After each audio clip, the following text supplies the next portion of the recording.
needed.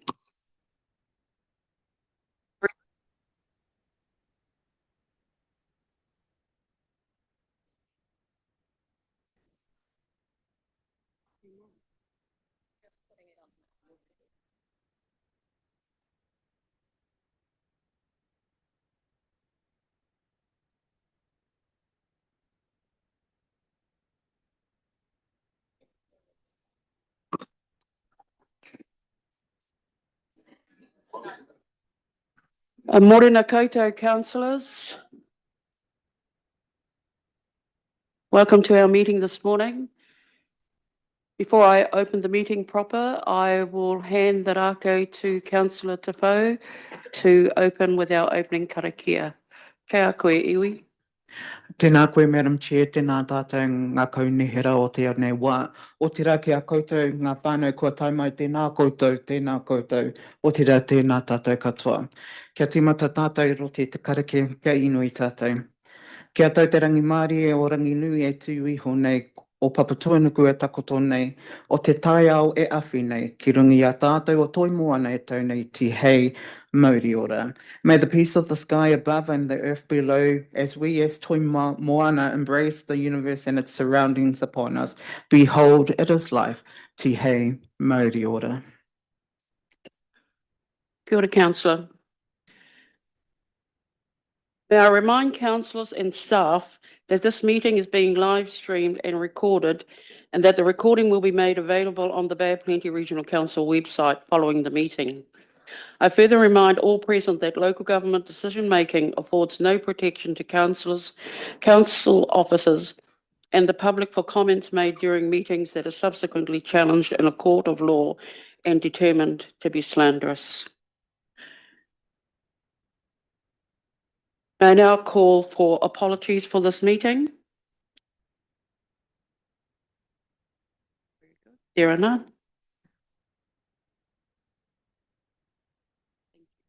Thank you, councillors. We now have one speaker for today's public forum. Haramai Manu, Rawako Rahera. Both speakers are from Ngātai ki Maua will speak to council regarding the Port of Tauranga fast track consent application. Manu, I just need to remind you, I can only give you 5 minutes, aroha mai, but I'm sure you'll be able to deliver in that time frame. Ngā mihi. Kia ora. Thank you, everybody, and congratulations. I'll try and speed present if the clicker works. Yep. So Ngātai ki Maua is a collective of hapu and iwi from around Tauranga Moana. Been around for a few years and been involved in a number of activities in relation to looking after the moana. There's a list of most of the organisations involved there. Rahera and myself are speaking on behalf of this group this morning. Some of you will know that there was an Environment Court case and the decision came out last year. Reluctantly, the court granted consent to the application and of the port for the Stella Passage, but left a number of issues unresolved, which are now coming through in the fast track application that the port has lodged. And I guess we're coming to you today understanding that you've got a visit to the port in a couple of days, so I thought there might be some opportunity for you to raise some of these questions with port people. So their application's been referred to the expert panel from the Minister, and just wanted to point out that the court was fairly critical of this council's sitting on the fence through that process, and would encourage you to take a stronger position going forward, because you are a mandatory submitter in this process, and so you've got an opportunity there to particularly influence the conditions that are put in place, as we expect the thing will be granted, but it's under what terms it's granted. That's really important from our perspective. So just our simple request that we might have some input into the council's submission on that application, and that you consider, once we've shared that with you, supporting our positions and proposals, those coming from mana whenua groups, which may be under Ngātai ki Maua, but there may also be individual submissions as well. The three key concerns for us at this time are the sand pile area on Sulphur Point, which has been a roosting area for endangered birds, the dredging impacts on Panipani Point and the pipi beds in the harbour, and particularly for Ngāti Kuku, the wharf extension on the Mount side. So the photo on the left is the sand pile area in the 1990s, full of godwits, and on the right is the current state of it, and the Port are keen to continue using that. Our understanding is that most of the sand that's dredged gets dumped out offshore, but a portion of it is used for replenishing beaches, and perhaps our suggestion is there's another place that could be stored rather than this ecologically significant site. There was a plan that's been put in place which is far from accurate in our view, and in the view of a number of ecologists that have commented on it, and we believe that is inadequate and needs significant review. The impacts on Panipani Point are obvious. The photos, which you can't see probably top in the black and white, the one on the left is 1942, I believe, 1978 and 1994. We can see, again, really this is the second largest landing area for one particular group of birds in the world, and it's been diminished significantly since dredging started. That consent was granted 2013, runs to 2027, and they're looking to extend that. And we know that dredging has a significant impact on the flow, the energy of the tidal currents, which you can see has diminished that. We're taking that point right out. And in the pipi beds are also, there's a bunch of scientific and mātauranga hapu evidence demonstrating that has dramatically diminished in the period that the dredging has taken place. So these are all of grave concerns to Ngā Hapu o Tauranga Moana, and really keen to ensure that these areas in particular are restored as part of any consent that are provided for. On the line, we've got Awhina from Ngāti Kuku, if there's any questions, but and the time available doesn't do justice to the impacts that wharf extension will have on Whareroa Marae and the community there, which is already over successive generations faced massive impacts from the industrialisation of their lands surrounding the marae. And there's a heap more information that can be provided on that. But needless to say, that is a massive problem if that extension happens, and we'll let Ngāti Kuku speak to that in the future. So again, just our requests to have input on the council's submission, and for you to consider our submissions and looking for support from council at the time that those are there. Understand you can't make any decisions based on a public deputation today, but just raising these issues for your information, and thank you for your time. 1 minute over. Thank you, Manu. Rahira, I'll let you say a couple of words, because you're sitting there. Tēnā koutou, and again, congratulations on being on the council.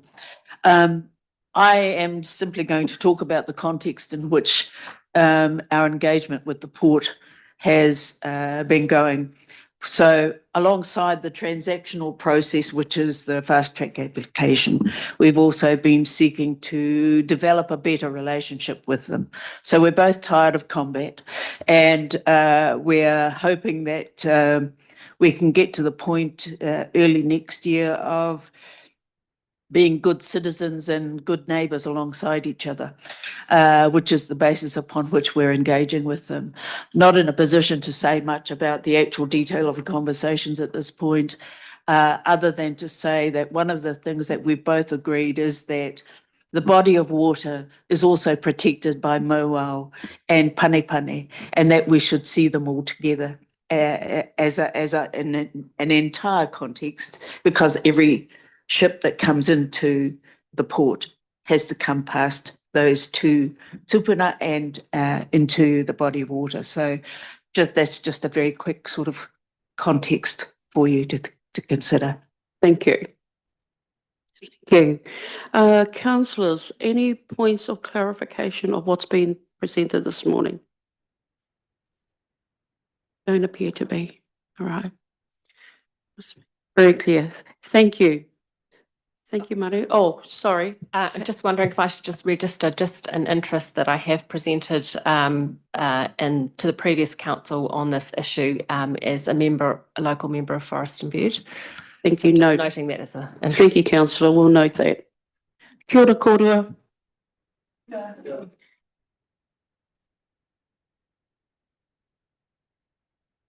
Right, councillors, just returning to our meeting proper. Just items not on the agenda. I have not been advised of any items for this agenda. Order of business, although there are no formal changes to the agenda, I note that agenda item 8.4 has been changed to public excluded. Declarations of conflicts of interest. Are there any conflicts of interest to be cleared for this agenda? Thank you, Chair. On 8.4, annual plan and LTP amendment with regard to Quayside, and also 8.5, which is the potential statement of expectations amendment 2627. Thank you. And for clarity, I will be leaving the room for 8.4.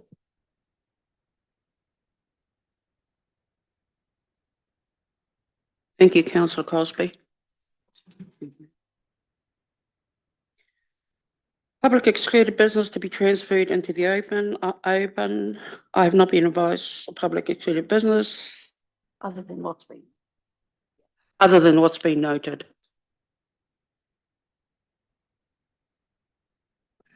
Now moving to our reports. Our first report on page 10 of your agendas, being presented by Kumaran and AJ. That's on the adoption of the annual report and annual report summary for the year ended 30th of June 2025.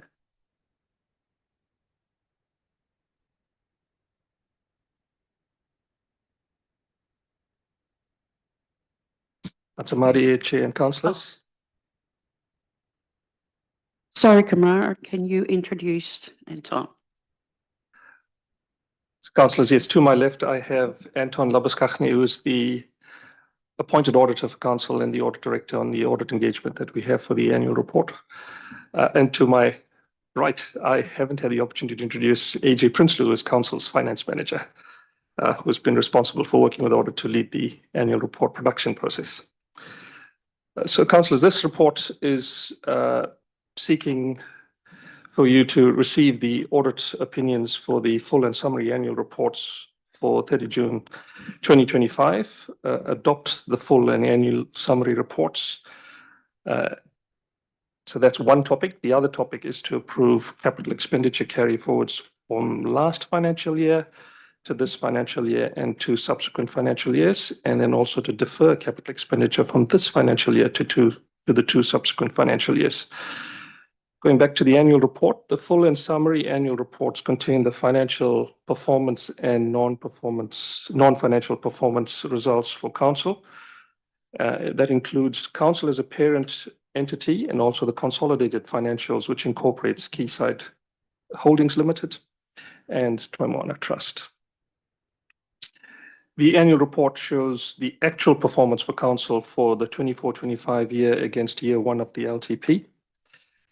The first draft of the annual report with just parent-only figures and information was considered by the Risk and Assurance Committee meeting at its meeting in September earlier this year. This included the audit director discussing the emphasis of matter paragraph in the opinion as it relates to the measurement of greenhouse gas emissions. Verbal clearance on the annual report was received from Audit New Zealand last Thursday afternoon. Just for Council to note, a correction on the cover report on the top of page 14 in relation to one of the performance measures. as it relates to emergency management, which is the percentage of residents that have taken any action to prepare for an emergency. 2-yearly survey. The 24-25 result column is showing 775%. That should be 77%. So that's correction to note. The main reasons for the financial and non-financial variations between the annual report and the budget in the LTP is outlined in the report in sections 2.1 and 2.2. There is one post-balance sheet additional disclosure, which, subject to council's approval of the recommendations, can be actioned under recommendation 5, which is authorizing the chief executive to make editorial changes. This has been discussed with Audit New Zealand, and they concur with this additional disclosure treatment. And apart from that, Anton is here today to present the audit opinion and take any questions on the audit process.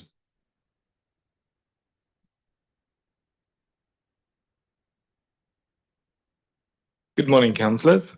Well, I think it's the first time I've seen you since the election, so congratulations. I'm actually quite happy to be here to present the audit opinion on the annual report of the Regional Council. It is a non-standard opinion. What this means is I'm actually satisfied with the financial statements and non-financial statements are materially correct. However, I have included an emphasis of matter paragraph on your disclosures on greenhouse gas emissions. What this means is the council has made disclosures. I think it's quite important, and we've just drawn readers' attention to the disclosures you have made. The annual report process is quite a complex project. It requires a number of staff across multiple departments within the council. And as the council is also a group, it also includes liaising with a number of your subsidiaries to make sure that your group reporting is accurate and complete. The key matters we looked at this year were the revaluations of your rivers and drainage and land and building assets. We also had a look at the valuation of the put option. We also looked at the risk of management override, and the consolidation is also quite a focus area. The key reason is your subsidiaries report under for-profit accounting standards, where the council is a public benefit entity. This does require some adjustments to convert from for-profit to public benefit, and so we're quite comfortable that all those adjustments have been made. So I have nothing to report on these matters. We have identified some minor improvements, but it's nothing that would actually impact the actual annual report. So as the council is a group, I am also the auditor of the group. So I need to be satisfied that all the subsidiaries have been completed as I would have expected. I also actually report to Moana Trust, so we're quite comfortable.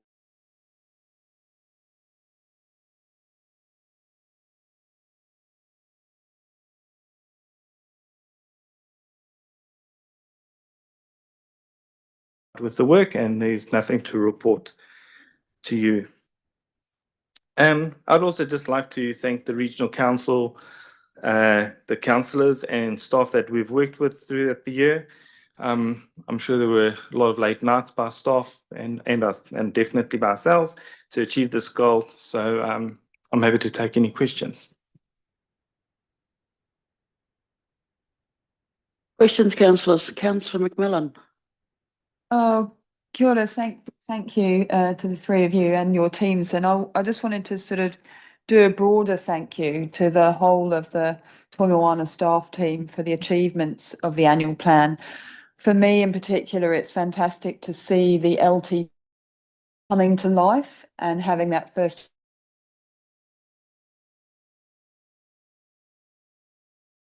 and staff have worked so hard, and I'll just highlight a couple of things. I mean, there are so many numerous things, but with the Rotorua air quality, you know, now Rotorua is no longer a polluted airshed. So that is a massive milestone, and there's been years of work gone into that. The flood protection, our securing of Kanoa funding, the 20 million, co-investment with central government. That was fantastic outcome for the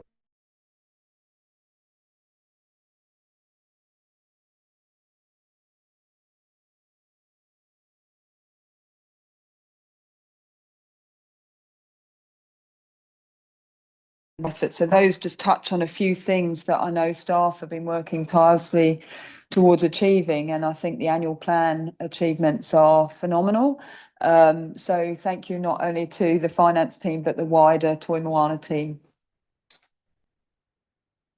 Councillor Crosby.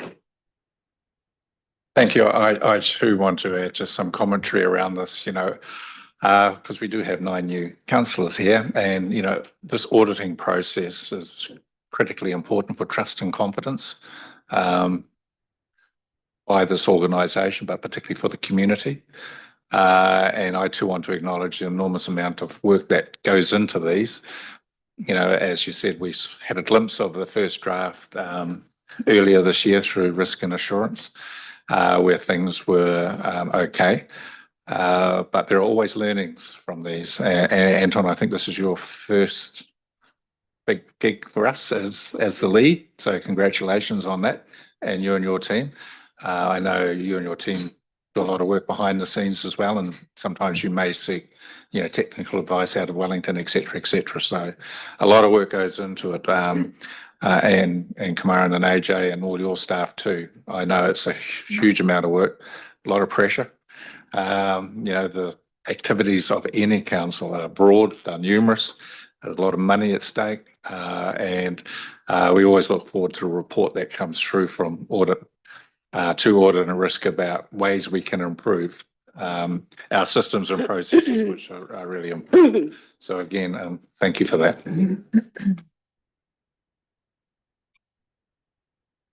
Any other questions from the councillors? There are none. Just to the team and to everyone really, I just want to share the sentiments of Councillor Crosby and Macmillan, the great job that everybody's done, and a huge thank you, especially to staff. I know the pressures that you've gone on as well. It's not just councillors with the pressures of what's coming at us from the government. So I really do want to thank you all. And I hope that after next week, you all take a good rest during the Christmas break. Kia ora.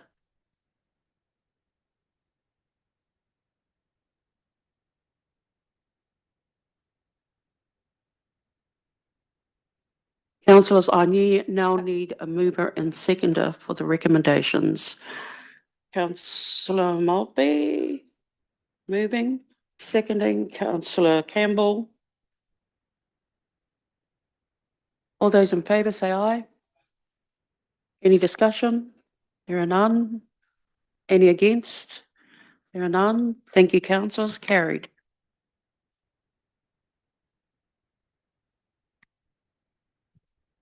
We move to our next report on fees and charges, review 2026, being presented by Reuben Fraser. Kia ora, Reuben. Morena, Madam Chair, morena, councillors. We're at page 228 in your agenda. This is in relation to fees and charges. Councillors will remember we had a conversation at your workshop on the 24th of November, and we got your guidance towards drafting the information that's in front of you today, seeking your endorsement so that we can prepare a statement of proposal and go out and consult on that as part of the annual plan. Happy to answer any questions. Councillors, any questions? Councillor Vanderboom. Through you, Madam Chair. Thank you. Reuben, this wasn't so much a question to be answered today, but at some stage, could we receive a report that basically gives us a picture of how our fees and charges compare with other regional councils around the country? Absolutely. Thank you. Any other questions, councillors? There are none. Can I have a mover and seconder for the recommendations?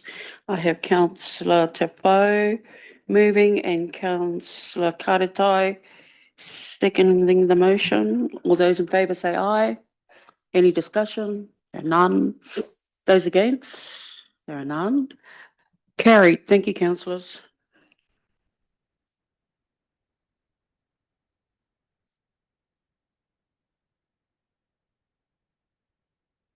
Our next report is supplementary agenda draft annual plan with 2026-27 financial considerations. I just saw Kumar and leave the room. Morning, councillors. AJ and Matt, would you like to come to the table? All right, so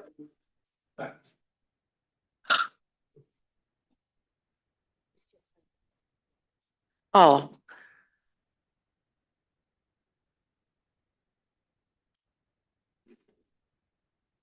Thank you, Kumar.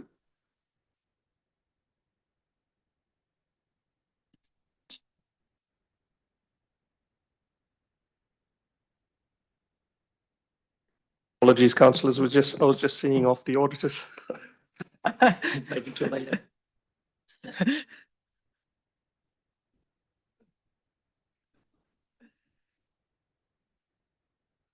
So councillors, this report is essentially a consolidation of all of the discussions you've held to date in relation to the annual plan and the financial considerations as it pertains to the annual plan.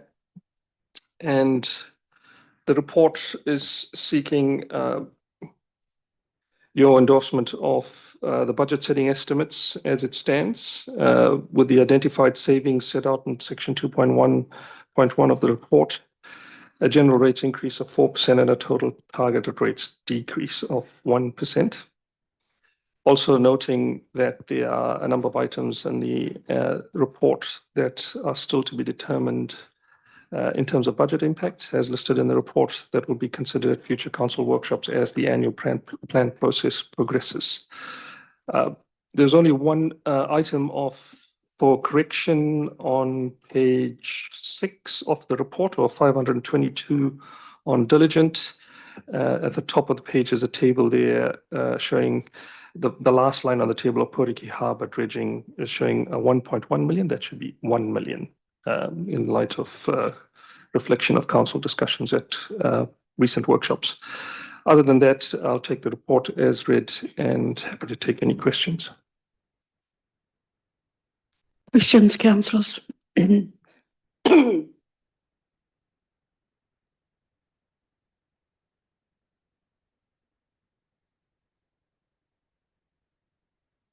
Councillor Crosby. So, yeah, just with regard to that potential 1 million, when was the start date potentially for that activity and need for the resource?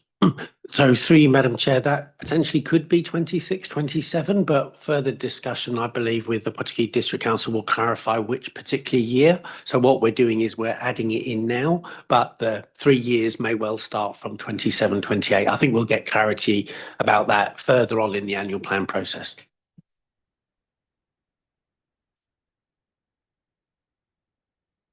Any other questions, councillors? There are none. Can I have a mover and seconder for those recommendations, please? Councillor Maltby moving, seconder, Councillor Kumar. All those in favour say aye. Those against? Thank you, councillors. Carried.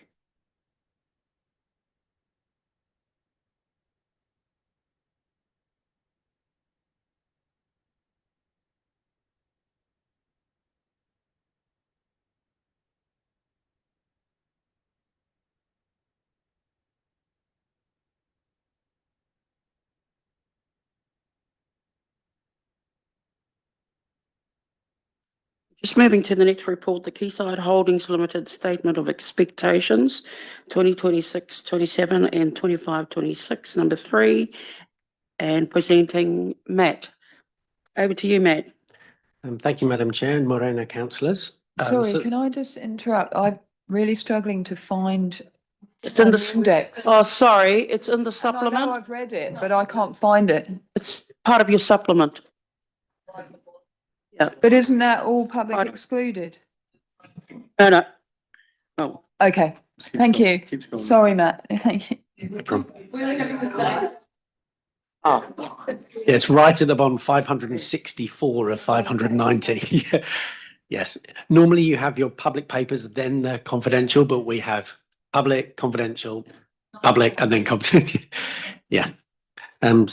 So yeah, the draft statement of expectations for this year, number 3, and for next year is following guidance from council at previous briefings that we've had, including the Quayside briefing that you had in your note in the letter. We've updated the number in the draft annual plan, the 60 million that was referred to last week. So that's been included in the draft letter. Nothing to add, Madam Chair. Happy to answer any questions. Questions, councillors?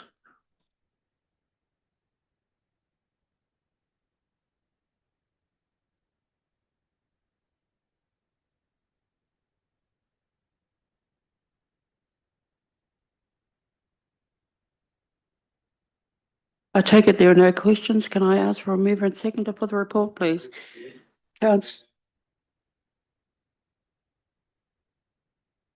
Thank you, Councillor Campbell. I'll take you as the mover and Councillor Dougal as the seconder. All those in favour say aye.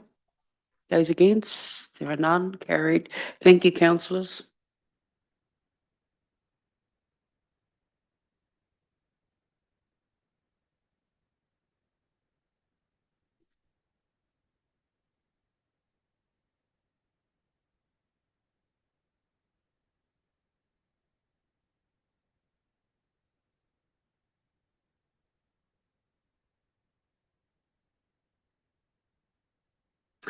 Councillors, we're going to move into public excluded.